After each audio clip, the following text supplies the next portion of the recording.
Middle School family, it's your principal, Dr. Starks. It is story time with Starks.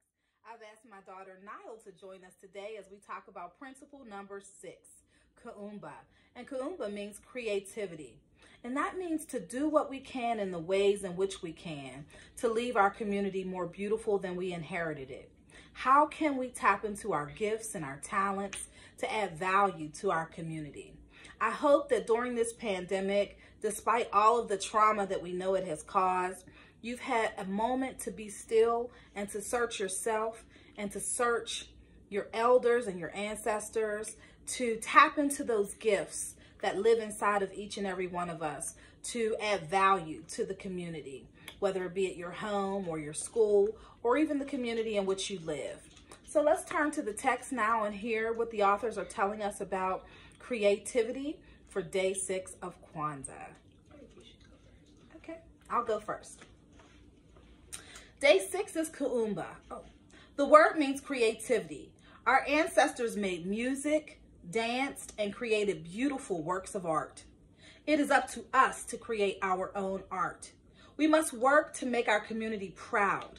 In the evening of Kwanzaa, we celebrate the Karamu.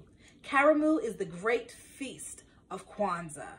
The great feast of Kwanzaa where families get together, bring food, share gifts, dancing, music, drums. This is what Kwanzaa is all about.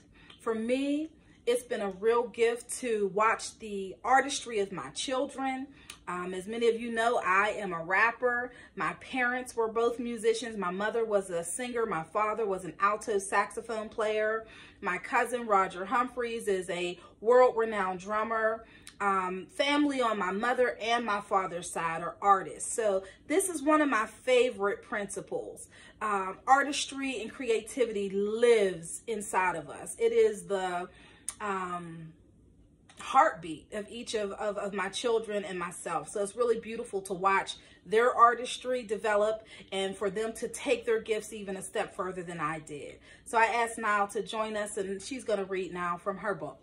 Let's listen in. And I'm reading from My First Kwanzaa by Karen Katz, where she says, on the 6th day of Kwanzaa, my cousin and I paint a clay pot and weave some baskets.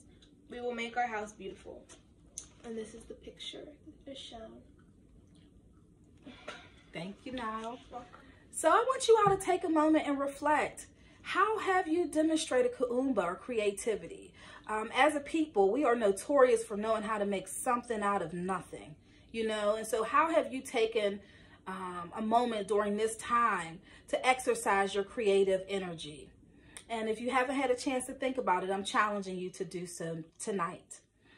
Thank you so much for listening. We've enjoyed learning and growing together. We've only got one more night together, and that will be tomorrow when we celebrate the 7th and final principle of Kwanzaa, which is Imani and faith. We look forward to seeing you then.